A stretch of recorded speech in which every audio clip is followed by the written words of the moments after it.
Well, hi, everybody. Welcome to the next episode of Final Cuts by BVS Film Productions. Today, we have a special guest, Zach Carlin. He is the founder of Summit Chasers Network, LLC, and VP of Development at WinChoice USA Corporate. Zach, great to have you on. Thanks so much for having me. This is going to be a lot of fun. I'm excited. Awesome. Hey, well, tell us a little bit about yourself.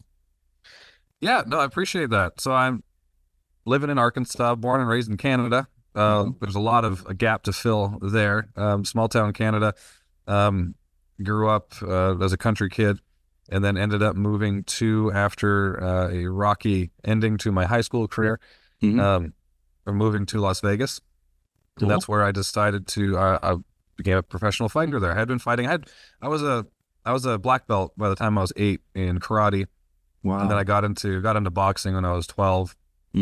And my dad, I'm the youngest of 6, and I was kind of my dad's last chance to having a kid to go to the NHL. So I rebelled against that a little bit, and then I ended up getting into a little bit of trouble. Go ahead. So you went to hockey? You were going to go into hockey? Or you did? Yeah, I did. I played hockey. I played at a high level, but my heart was always in kind of the martial arts and the boxing and that kind of stuff, which Gotcha. Parents didn't really, but it was much more taboo then than it is now. Right. So how long ago was that? Well, that was in 2001. Okay. 1 or 2. So that was when the only thing like the UFC was like UFC 1 or 2 where it was no holds barred, no gloves. No gloves. I hate to say it. I love those fights. They were just they're so much fun. Like the bare knuckle. They're the bare knuckle and they didn't last long. At least the ones I saw. No. Well, and there's no weight classes either. There was like, 400-pound guy could be fighting, a 120-pound guy. But it was cool because that's when Hoyt Gracie got really popular because he was the 140-pound guy who was beating just the heavier guys. Yeah. So he was kind of the first martial art, like mixed martial artist in like the cage fighting scene. Right. Him and Ken Shamrock, right? Shamrock. It was him and Ken Shamrock were always kind fighting. of butting heads. Always. And that was kind of the big one because Ken was one of the first ones. Nobody gives him a lot of credit because Ken was really one of the first ones he had like the stand up, he had the physique, he had the boisterous, attitude, charisma. Yeah. To go in and really do it. He was one of the first ones. So that's what it was compared to. So I was, and again, town of 900 people.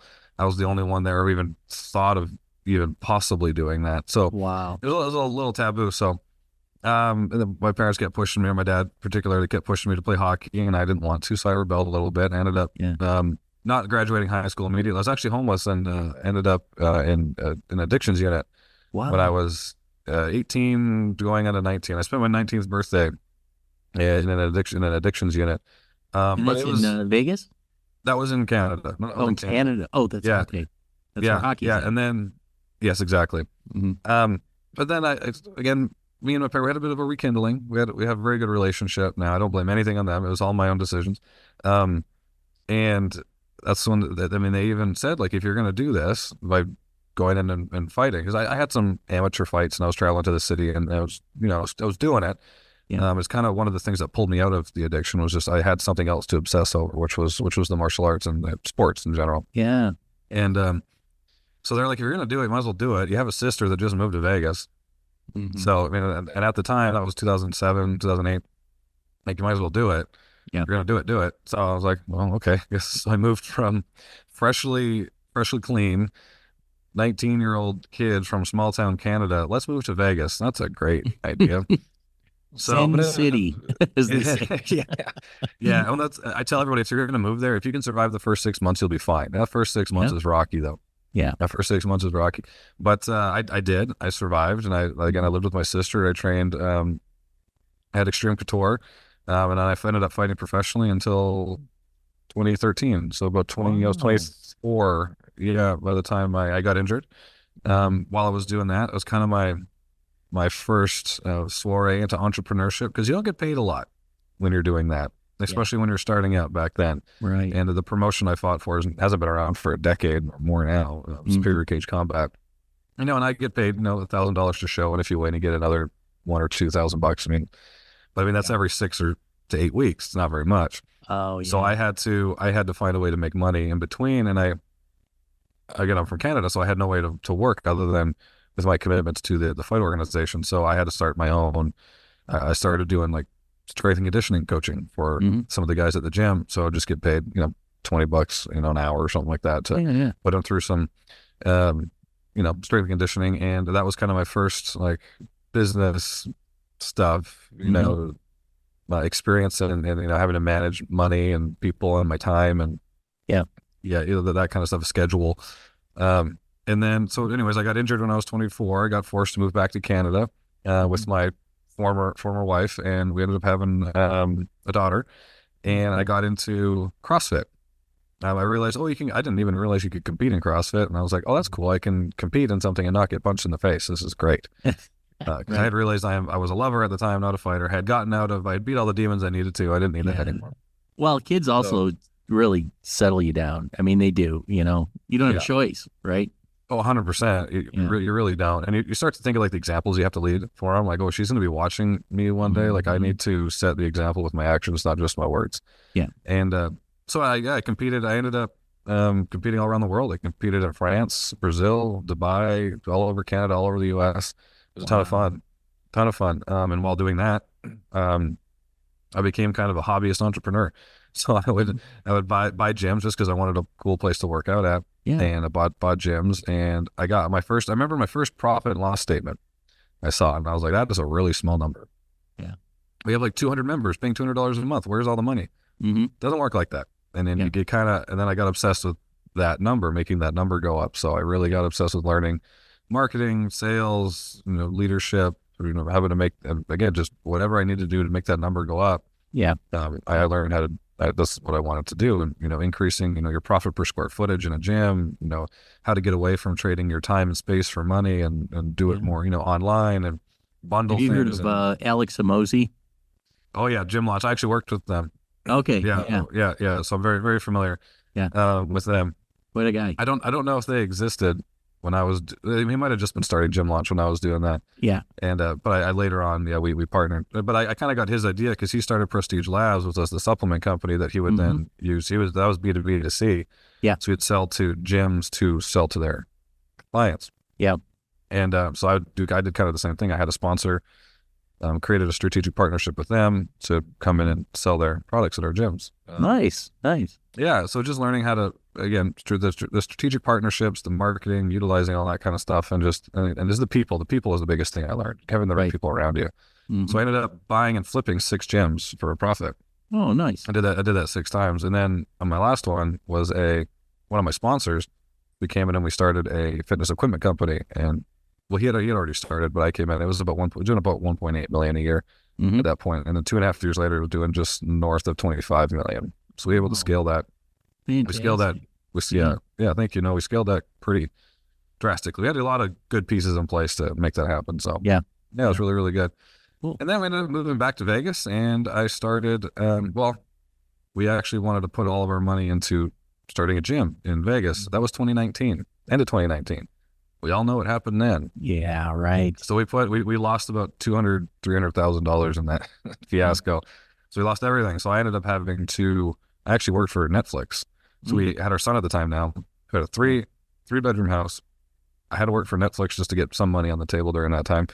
So I ended up putting our office in our garage in the summer, in the beginning of summertime in Vegas. Yeah.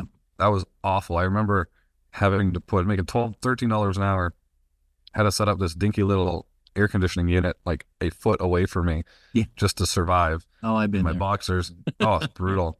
Yeah.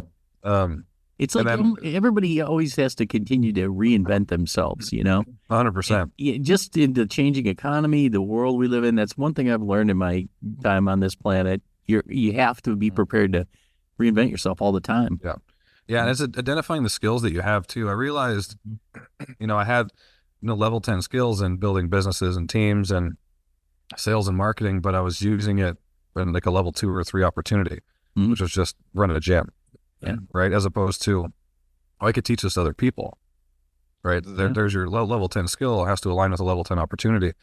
So that's when I partnered with my former partner, where we started a leadership and sales consulting company.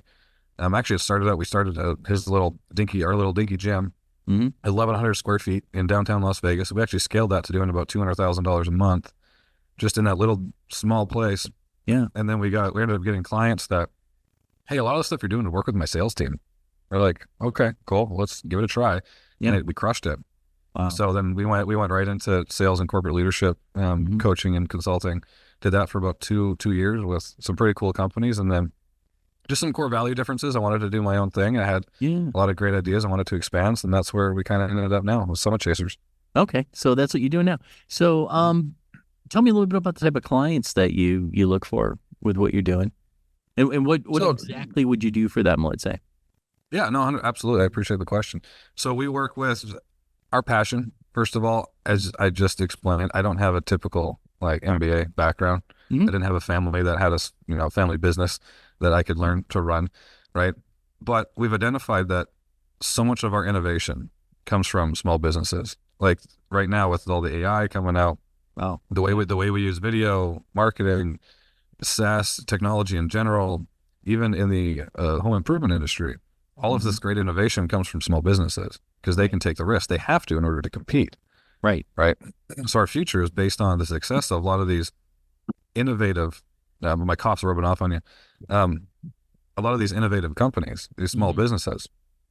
So what we look for is the people with ideas, the problem solvers who don't have, the typical success driven background and just want to solve a problem and do great things and improve the world. And that's who we work with. We want to increase, the statistics change all the time, but it's something like 40% of small businesses go out of business in 2 years.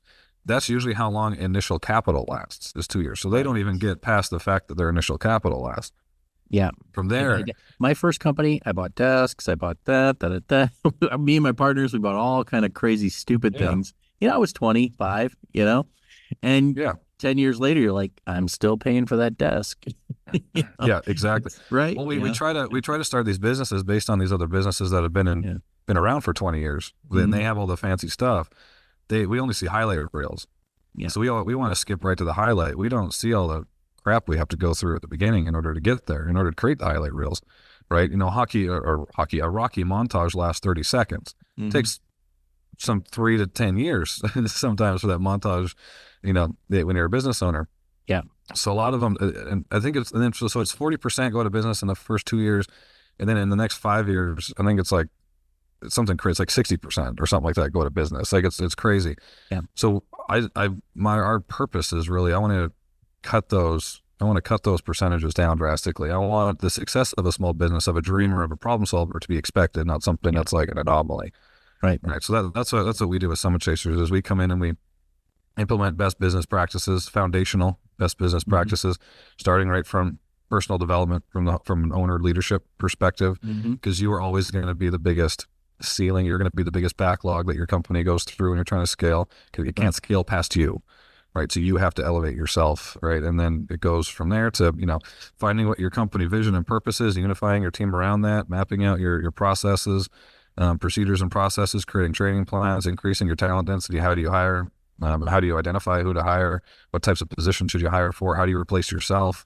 And then from there, we go into, when you have a good foundation, then we go into marketing and sales tactics from there. But we don't do any of that until we have solid foundations, because you can't build, like if I was to build this pen on top of each other, it's not going to go very far. But if I build out a big base, right, it'll stack up and grow much higher. Yeah. So that's kind of what we do with our clients. Yeah, that makes sense. And one thing I'm learning in this business that we have, the video production world, is to scale this, you need to have to be able to have 80% of your work being done somewhere else, and you just manage it, and that's how it grows, or even more, depending on what you're selling or doing. And that goes for podcast production too. I mean, that's the other end of our business. And we see the same thing. It's got to be 80% has to be done either somewhere else or by somebody else, and you just kind of manage it.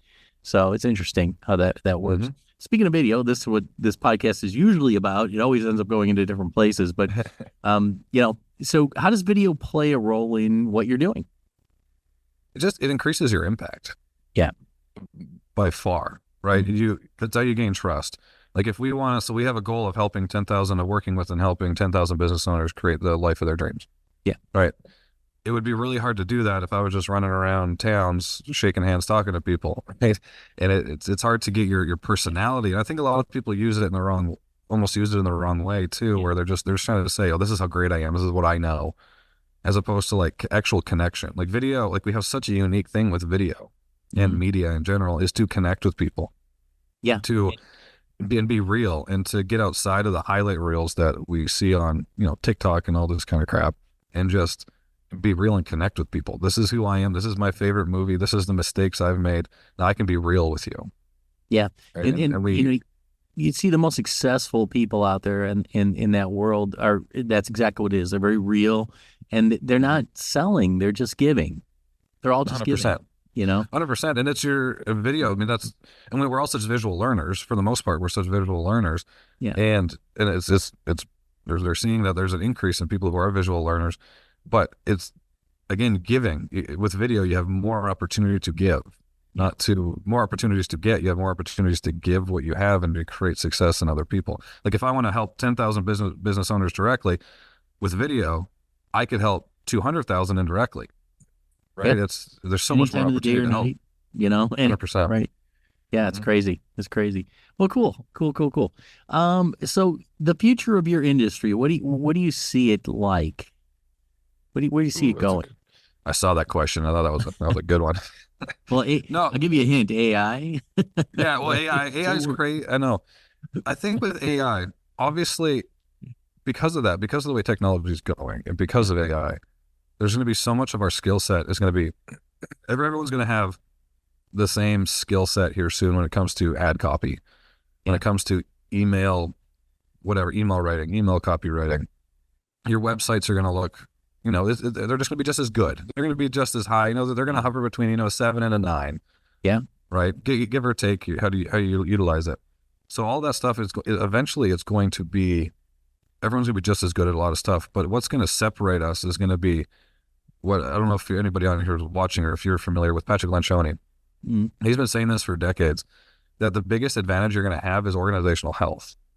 So what type of people do you have on your team? What's the level of people on your team? Are they all bought into the same mission and core values? Are they driven towards the same goal? Or is everybody on the same page? Is everybody doing the things that they should be doing? Because everything else is going to be, like I said, we're all going to have, like, CRMs are insane these days. Like we all have the same data reporting processes here pretty soon. Yeah. Right. There's so automated messaging. That's another thing. Yeah. Omnichannel. A whole nother podcast. Oh, 100%. Like all these omnichannel software companies that are out there right now and then you just plug in your ChatGPT 4.0 into it. Right. And then you have like the best chatbots. Yeah. They're going to come out with version 4.5. Everyone's going to have version 4.5. Yeah.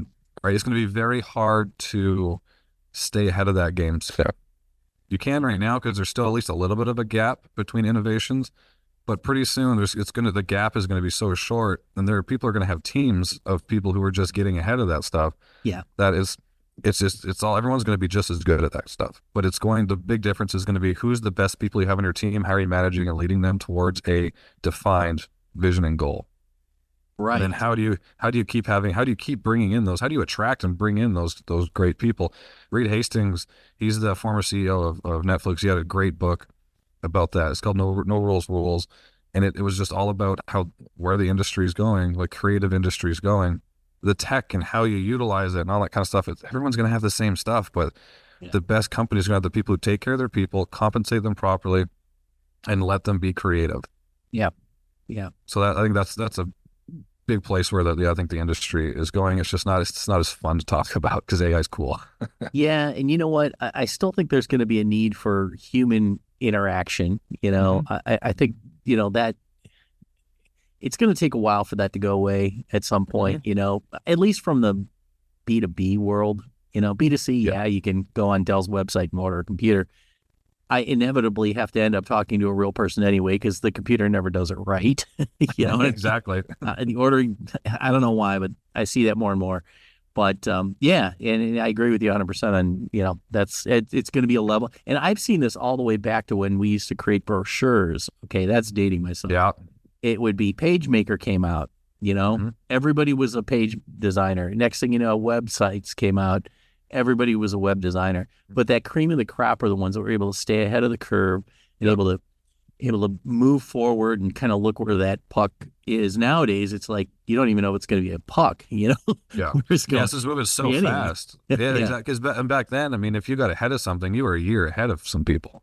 Yeah, right. Right. And you could stay there for a while. And you could stay there because then you had the capital, you took advantage of it, and then you had the the mind power, the people power to then stay ahead of the next thing, and then you were 10 months ahead of them at that point, right? So but now it's like a week, it's like a month, like something new's coming out. It's so much harder to stay ahead, and it's going to get to the point where things are going to change, in a week, or they're just not going to change at all because it's just constantly we got to be there's be ChatGPT and a few other AI tools and then a few other CRMs. And they're just constantly changing. So everybody's going to be on the same page eventually. Everyone's going to be on the same level.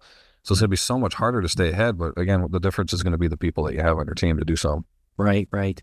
So my next question is two parts. It's and if you can answer either one if you like or both. So what would you tell somebody starting off in MMA and then also your current business that you're in? Okay, I'll start with MMA because that's going to be an easy one. Don't do it. just don't do it. No, if you're somebody who, the thing with martial arts and the reason I got out of it, and I should have got out of it sooner, is because it's one of those things, it's one of those sports, you don't play fighting. Like you don't go out on the weekends and, you can, everyone's seen Fight Club. Some people, this generation maybe hasn't, but the new generation hasn't, but you don't play it. Like there's consequences. Like you can go to your self-defense classes, go do jujitsu, go to kickboxing, but to actually get in the ring and compete, if you're not 100%, that's what I want to do with my life, and you're young and you're hungry and that's what you're going to do, and you have people that are going to support you to do it, don't do it. Yeah. Just don't. It's not a hobbyist thing. I went to Thailand for a month and trained in Muay Thai with them for a month. I thought I was good. And then I went there. Mm-hmm. Like these are kids that since they were 4 years old were kicking trees. Yeah. They just kick trees to train their shins, so their shins would harden, right? They'd get micro fractures in their shins, and it would calcify over and create hardened shins. And they were doing that since they were 4. So you get touched by one of those guys, but they're a different human, right? So you want to get into a sport where there's that type of dedication, that type of cultural impact. And you're going to fight somebody like that who was built to do it by the time they were born. Yeah, like if you're not in it 110% and you're young enough, just don't do it. Or a condom. Just don't do it. Well, she came up when you can still get away with that. These days, if you're new coming up, like if you're a young kid, if you're 18 years old right now and you haven't trained a day, like you're 10 years behind at this point. Like you got 100%. I did gymnasts and all those kind of things. If you're not training by the time you're little, you don't have those, that awareness. And it's the feeling of having a human being push on you and try to drag you down and choking you. It's a different feeling than it looks like on movies. I believe it. Like it sucks. It's different. So if you don't have that, just don't do it. Anyways, I spent too much time there. The other one was getting into business. Right. Yeah. Getting into your current business that you're in now. If they're just starting out, got injured in MMA, what do they do? Same advice. No, I'm just joking. Well, this is going to be probably a pretty cliche answer, but it's the top place to invest, which is yourself.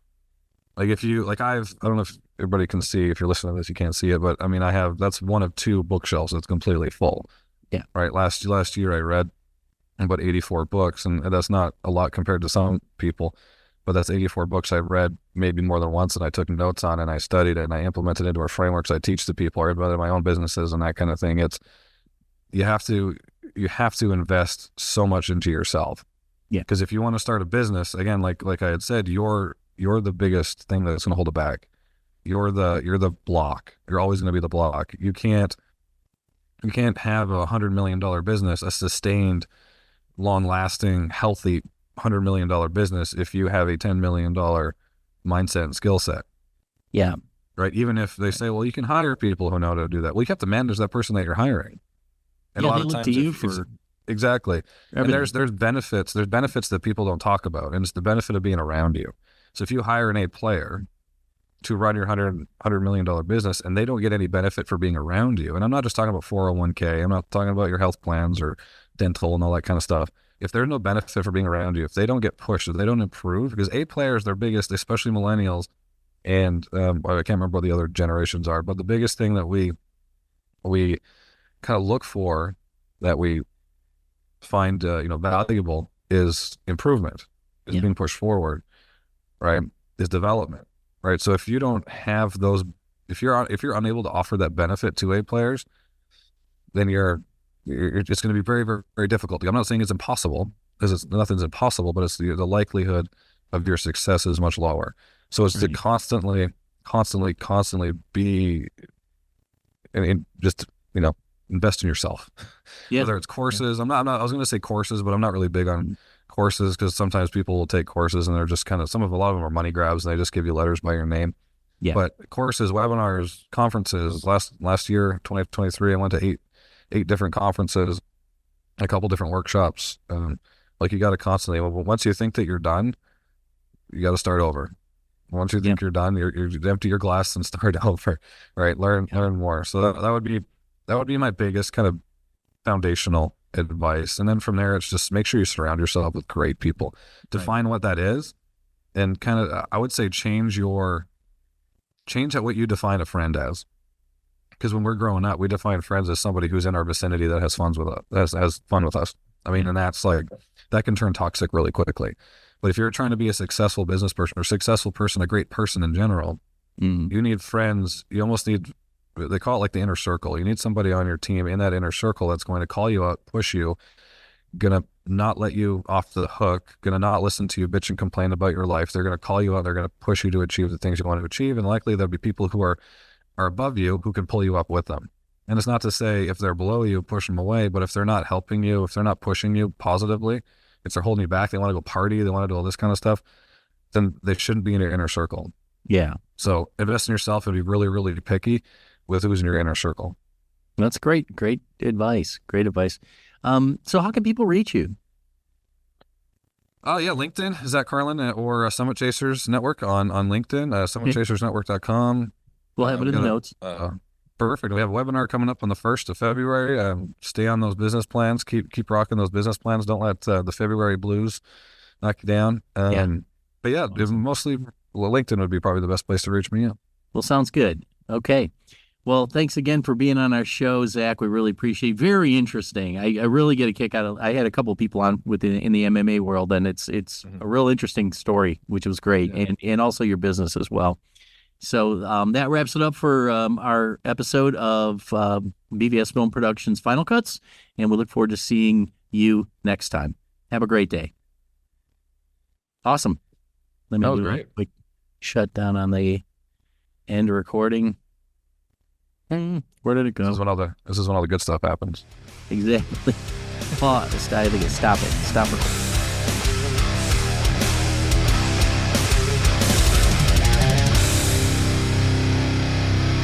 Let's face it, everybody loves to make podcasts and vodcasts, but nobody wants to edit them. Well, except for us.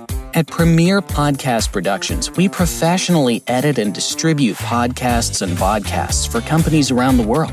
Our process is simple and affordable, allowing you to stay focused on what you do best, developing great content and building your subscriber base. From recording and editing to final distribution and marketing, we can help every step of the way to make your podcast stand out and get the results it deserves.